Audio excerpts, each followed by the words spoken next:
भगवान गोविंद की गायें चारा चुगते चुगते मुंज वन में पहुंच गईं, जहां पर भगवान ने यह दावा अग्नि का पान किया है और अग्नि को बुझा करके पान करके भांडीर वन में सभी को लेकर के आ गए हैं। एक बार भगवान गोविंद ने माता यशोदा से गाय चराने की जिद की तो उन्होंने इन्हें बछड़े चराने का मुहूर्त निकलवा के दिया है। तो देखिएगा, अघासुर नाम का दैत्य आया है जो मुख फाड़ के बैठा था, जिसमें ब्रजवासियों ने भोजन करने का मन किया तो भगवान सारे के सारे ग्वाल बाल उसके अंदर मुख में चले गए, गोविंद भी चले गए। जब इसने मुख बंद किया तो भगवान ने अपना शरीर बढ़ा करके इसके मस्तिष्क को फाड़ करके इसका वध किया और ब्रजवासियों को निकाला और सुरक्षित किया।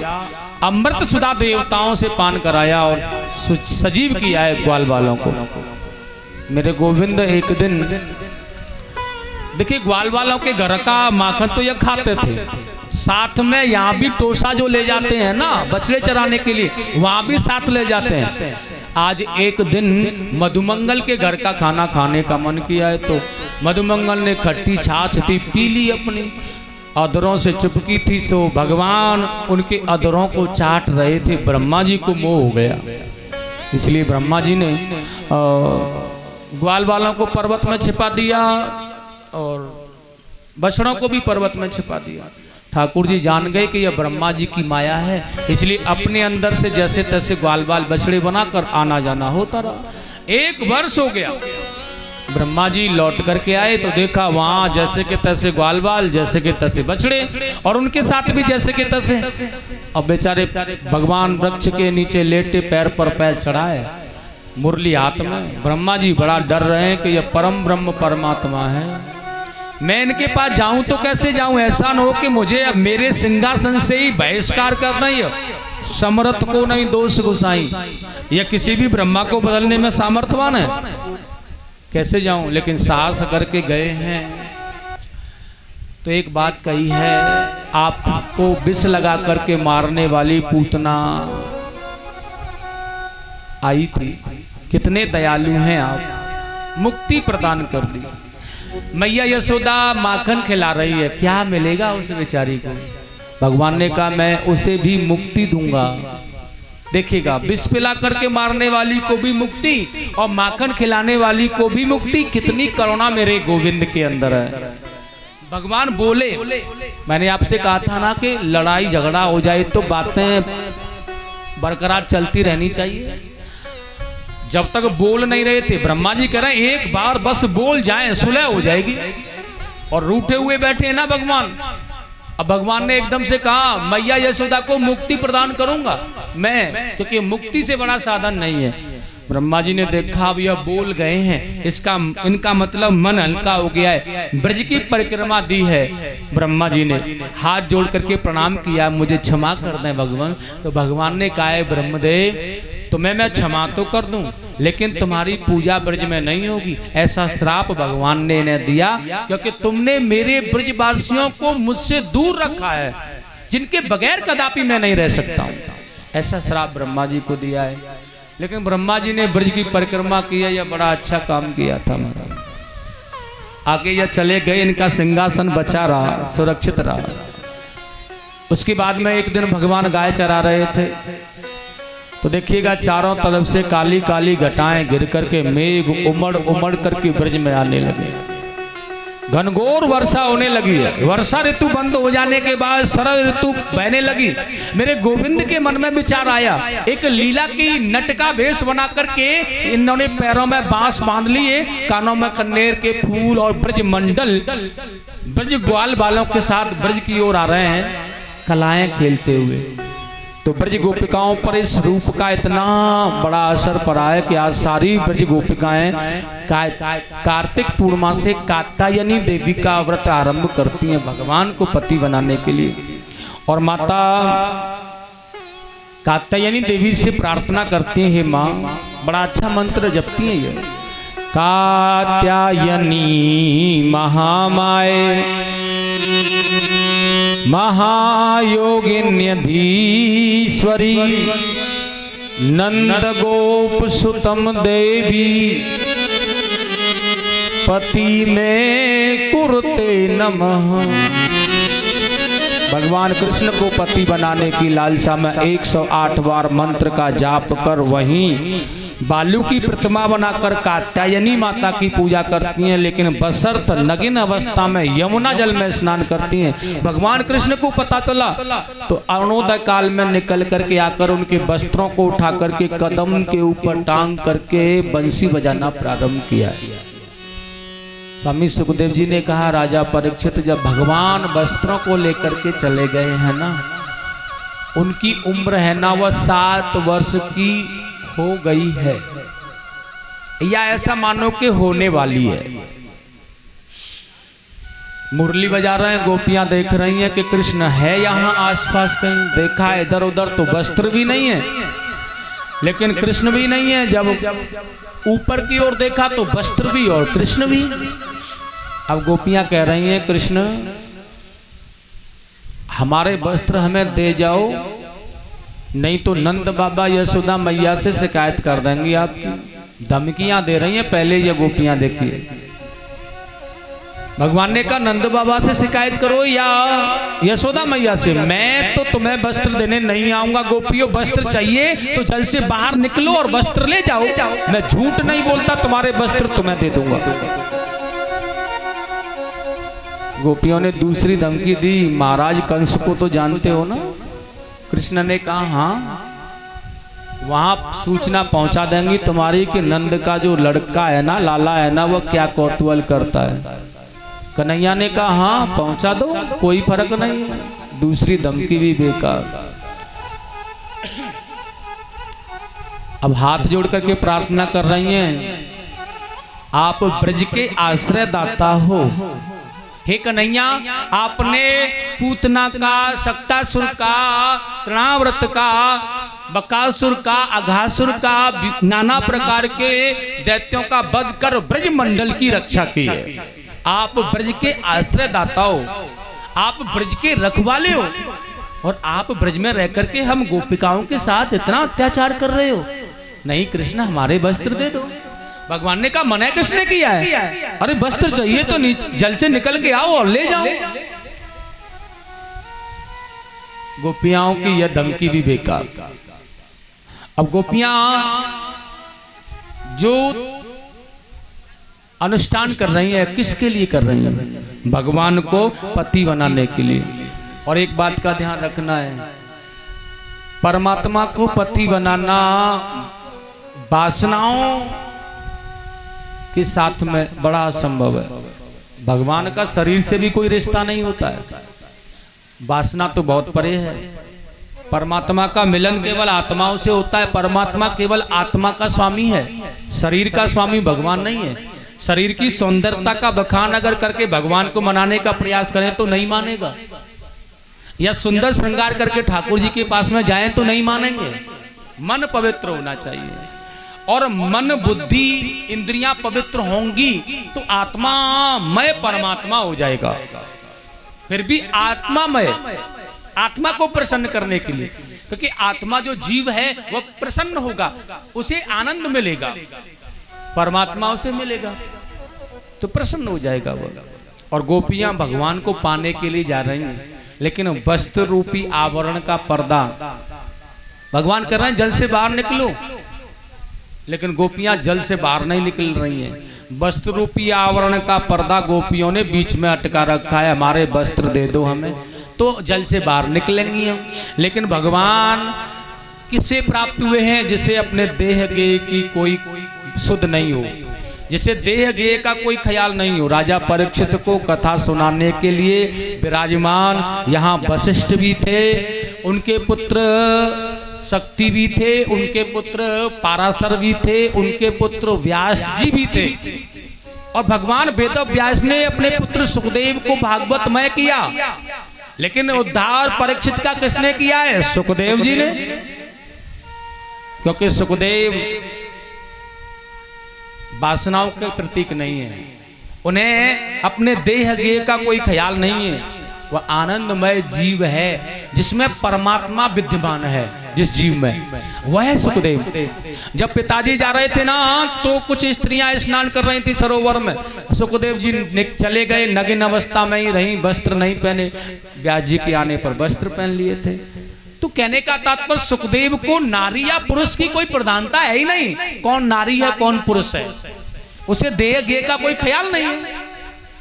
और जिसे अपने देह गेह का कोई ख्याल न हो, जो परमात्मा मय जगत को मानता हो, उसे भगवान मिलता है, उसे ब्रह्म, उसका पति भगवान बनता है, उस आत्मा का, उस जीव का भगवान पति बनता है, उसे मिलता है भगवान। और गोपियां तो भगवान को पाने के लिए जा रही हैं, वस्त्र रूपी आवरण, हमारे वस्त्र दे दो।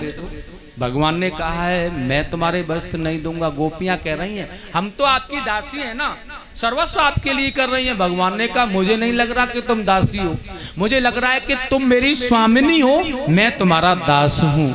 गोपियां रोने लगी हैं, नहीं कृष्ण आप हमारे सर्वेश्वर हो, स्वामी हो, हम आपकी दासी हैं।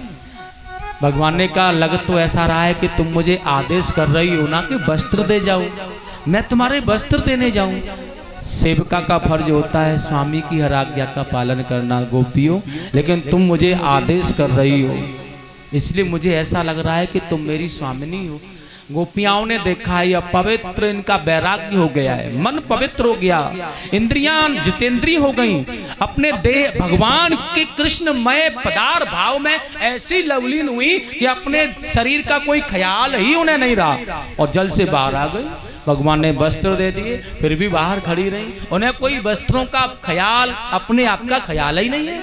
भगवान ने आश्वासन दिया है गोपियों मैं तुम्हारे मनोरथ को पूरा करूंगा, लेकिन तुम जब तक जाओ और अपने गृह कार्यों को करो। शरद पूर्णिमा के अर्धरात्रि के बेले में मैं यमुना तट पर रास रचाऊंगा तो तुम्हें बुलाऊंगा। ऐसा कह के गोपियां चली गईं। भगवान ने बड़ा सुंदर लीला की है। आज सुखदेव स्वामी कह रहे हैं अरुणोदय काल में एक दिन भगवान गाय चराने के लिए आए, तो देखिएगा उस दिन भगवान के यहाँ कोई विशेष पूजा थी, इसलिए टोसा या परोसा नहीं लाए खाने के लिए। दूर घने जंगलों में यमुना किनारे गाय चली गई। भगवान को भूख लग रही थी तो ग्वाल बालों को कहीं ब्राह्मण यमुना किनारे यज्ञ कर रहे थे, उनके पास भोजन के लिए भेजा, लेकिन उन्होंने मना कर दिया हमारा यज्ञ पूरा नहीं होगा जब तक भोजन नहीं मिलेगा, किसी को प्रसाद नहीं मिलेगा भगवान के लिए। लौटकर ग्वाल बाल आ गए। भगवान ने पुनः फिर भेजा, अब की बार ब्राह्मण पत्नियों के पास जाओ। ग्वाल वालों ने ब्राह्मण पत्नियों से कहा मैयाओ हमारे भगवान कृष्ण ये यमुना पर गाय चरा रहे हैं, भूख लग रही है, उन्हें खाने के लिए कुछ मिल जाए तो दे दो। देखिएगा आज ब्राह्मण पत्नियों ने देखा कि हमारे परम ब्रह्म परमात्मा कृष्ण पधारे हैं हमारे घर, और यह मौका हम क्यों निकल जाने दें, इसलिए भोजन सजा करके थालियों में भगवान के पास आ गई और उन्हें खिलाया। भगवान ने कहा देवियों तुमने आनंदमय कर दिया मुझे, अब जाकर अपने पतियों का यज्ञ पूरा करो। ब्राह्मण पत्नियों ने कहा है प्रभु वह हमें स्वीकार कर लेंगे क्या? तो ठाकुर जी कह रहे हैं हाँ करेंगे, जाओ। और जैसे ही पत्नियां लौट के आई तो बेचारे हाथ जोड़ के खड़े हैं। ये देवियों आपने भगवान को प्राप्त किया है, परम ब्रह्म को, और हम हतभागे के उनका दर्शन भी नहीं कर पाए। सौभाग्यशाली हुआ, यज्ञ पूरा किया, भगवान लौट करके आए। देखिए खरकों में गायों को किया, गौधूल बेला थी, घरों से बड़ी सुगंध आ रही थी। अब एक एक घर से बड़ी बड़ी सुंदर सुगंध। भगवान कृष्ण ने मैया के पास में जाकर कहा मैया लड्डू बना रही थी उठाकर खाना चाहो, तो यशोदा मैया ने कहा लाला आज शैतानी नहीं होगी क्योंकि आज भगवान की पूजा होगी। सज्जनों भगवान कह रहे हैं कि किस भगवान की पूजा होगी? यशोदा मैया ने कहा है मैं नहीं जानती हूँ, नंद बाबा जानते हैं कौन से वाले भगवान की पूजा होनी है। नंद बाबा के पास में आकर भगवान कृष्ण कह रहे हैं हमारे घर पर कौन से भगवान की पूजा होएगी बाबा? तो नंद बाबा कह रहे हैं प्रति वर्ष की भांति हमारे घर पर इंद्र भगवान की पूजा होगी। भगवान कृष्ण कह रहे हैं ये इंद्र हमारे भगवान कैसे हैं? नंद बाबा कह रहे हैं इंद्र जल वर्षाते हैं, जल वर्षा होने से घास उगती है, अभी कोई पूजन मत करना। घास उगती है, घास चारा गाय खाती है, दूध देती है, माखन निकलता है, दही निकलता है, जिससे कि हमारा व्यवसाय चलता है। तो हमारे भगवान इंद्र देवता है। कन्हैया ने कहा जब कहीं भी घास नहीं मिलती है ना, तो गोवर्धन गिरिराज की तलहटी में गाय चारा चौती हैं। इसलिए हमारे भगवान तो ब्रज के राजा गिरिराज बाबा। पूजा होगी तो किसकी होगी ब्रज में? गिरिराज जी महाराज की। गोपों ने कहा अगर हमारे भगवान ने कोप किया, गुस्सा किया तो कौन बचाएगा? कन्हैया ने जिम्मेदारी ले ली, मैं बचाऊंगा। और जब जिम्मेदारी ले ली मैं बचाऊंगा, तो मैया यशोदा सभी से कह रही है आज, अरे ओ अपना अपना सामान बैलगाड़ियों में बांध लो। और सभी ब्रजवासियों ने अपना अपना सामान, धन धान्य, बर्तन भाड़े, खाना पीना, भोजन सब बैलगाड़ियों में लाद कर और बड़े गुनगुनाते गाते आते गिरिराज जी के पास में आ गए। नंद बाबा ने कहा भैया हमें तो थकान है रही है, हम बड़े बूढ़े हैं, तो अपने भगवान को भोग कहाँ लगाया जाएगा, बता दे हमें, तो भोग लगा के आराम कर लें। नंद बाबा से भगवान कृष्ण कह रहे हैं पहले नेत्र बंद करो, भगवान को ध्यान करो, तो अपने आप पता चल जाएगी कहाँ पर भोग लगाया जाएगा। और जैसे ब्रजवासियों ने नेत्र बंद किया, भगवान कृष्ण ने अपना एक स्वरूप लेकर के उसी में बैठ गए और कहा कि नेत्र खोल लो ब्रजवासियों, भोग लगाओ। अब देखा मधुमंगल श्री दामा यहाँ अभी तो कोई मुंह ना हो, अब बड़ी जल्दी मुंह आ गो। लेकिन जैसे ही देखा घूम करके कन्हैया से कहा अरे ओ कृष्ण, भगवान कृष्ण कह रहे हैं हाँ। मधुमंगल कहने लगा लाला कन्हैया तेरे या भगवान को मुंह तो तेरे जैसा लग रहा है। लेकिन कन्हैया आंखें निकाल के कह रहे हैं अरे एक जैसी शक्ल की ना कई आदमी होए करें भैया, और तो हमारे भगवान को मुंह हमारे जैसा तो या में हमारा तो कोई दोष ना है ना। अरे या भगवान जी हैं, हम तो तुम्हारे सखा हैं, पूजा करो। नंद बाबा प्रथम पूजा कर रहे हैं, 5 किनका निकाल के तोड़ के मुख में डालें। परीक्षित जी उठ करके और यज्ञपति जी उठकर जाएं, गिरिराज जी की पूजा करें। उसके बाद सभी माताएं, सभी नौजवान, सभी बुजुर्ग पूजा कर सकते हैं गिरिराज जी की। देखिएगा भगवान कृष्ण कह रहे हैं ऐसे पूजा नहीं होगी, तो कैसे होगी? जो थालियां भर के परोस करके लाया, वो थालियां ऐसे पकड़ के मुख में डाल दी। गिरिराज जी बाबा एकदम से हजम कर गए। भोले बाबा ने कहा मौका अच्छा है, कृष्ण भोग लगा रहे हैं ब्रजवासियों से, इसलिए अपने सेवकों को भेज दिया और कहा ये प्रसाद ले जाओ हमारा। भोले बाबा का भी प्रसाद चला गया। थोड़े बीच में जा करके जब भोले बाबा का प्रसाद अंदर गया ना गणों के द्वारा, तो जोर जोर से चिल्ला करके भगवान गिरिराज जी कह रहे हैं अरे ओ ब्रजवासियों लाओ भोग, ब्रजवासियों लाओ भोग, ब्रजवासियों लाओ भोग। बड़े प्रेम से भोजन कर रहे हैं और लगा रहे हैं। आइएगा आप सभी प्रेम से बोलेंगे गिरिराज जी महाराज की जय हो। और पहले गिरिराज जी का पूजन करें, आप सब प्रेम से गाएंगे श्री गोवर्धन महाराज। बोलिए वृंदावन बिहारी लाल की जय, राधा रानी सरकार की जय। हो मैं तो गोवर्धन को जाऊं मेरे वीर नाय माने मेरो मनुआ, मैं तो जाऊं मेरे वीर नाय माने मेरो मनुआ। मैं तो गोवर्धन को जाऊं मेरे वीर नाय माने मेरो मनुआ। अरे नाय माने मेरो मनुआ,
सात शेर की करूं करैया, सात शेर की करूं कढ़ैया, सात शेर की करूं करैया, सात शेर की करूं कढ़ैया, सात शेर की करूं करैया, सतो सात शेर की करूं कढ़ैया। ओ मैं तो ब्राह्मण न्योत जिमाऊं मेरे पीर, नाय माने मेरो मनुआ। मैं तो गोवर्धन को जाऊं मेरे वीर, नाय माने मेरो मनुआ।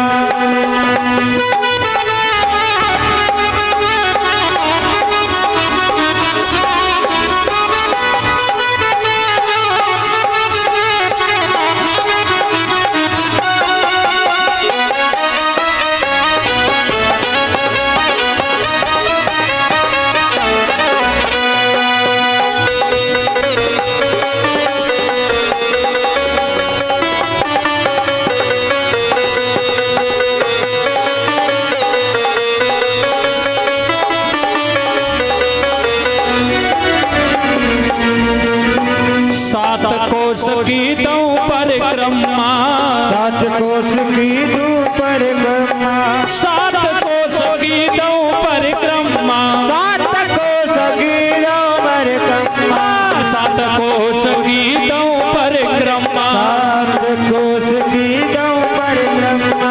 ओ मैं तो हाँ मैं तो मानसी गंगा नहाऊं मेरे पीर, नाय मान मेरो मनुआ। मैं तो मानस गंगा नहाऊं मेरे वीर, नाय माने मेरो मनुआ। नाय माने मेरो मनुआ, नाय माने कारो कनुआ, नाय माने मेरो मनुआ, नाय माने कारो कनुआ। हाँ मैं तो गोवर्धन को जाऊं मेरे पीर, नाय माने मेरो मनुआ। मैं तो गोवर्धन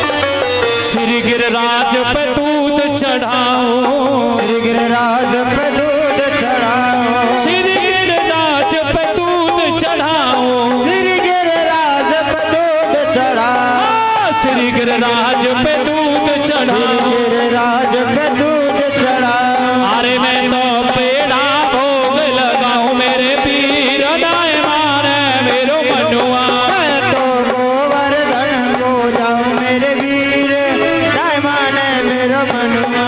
नाय माने मेरो मनुआ, हाँ, नाय माने मेरो मनुआ।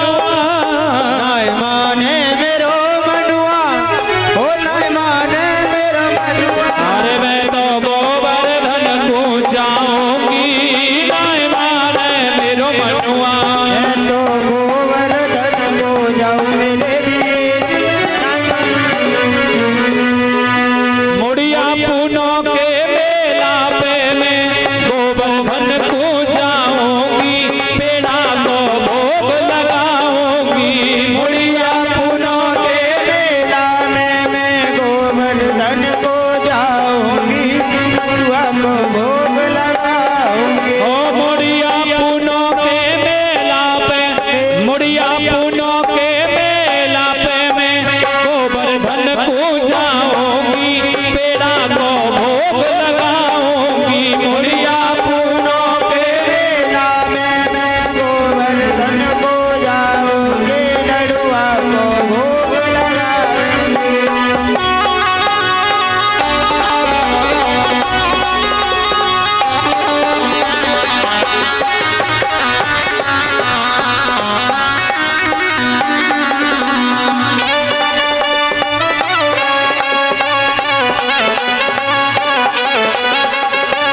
की महिमा न्यारी है।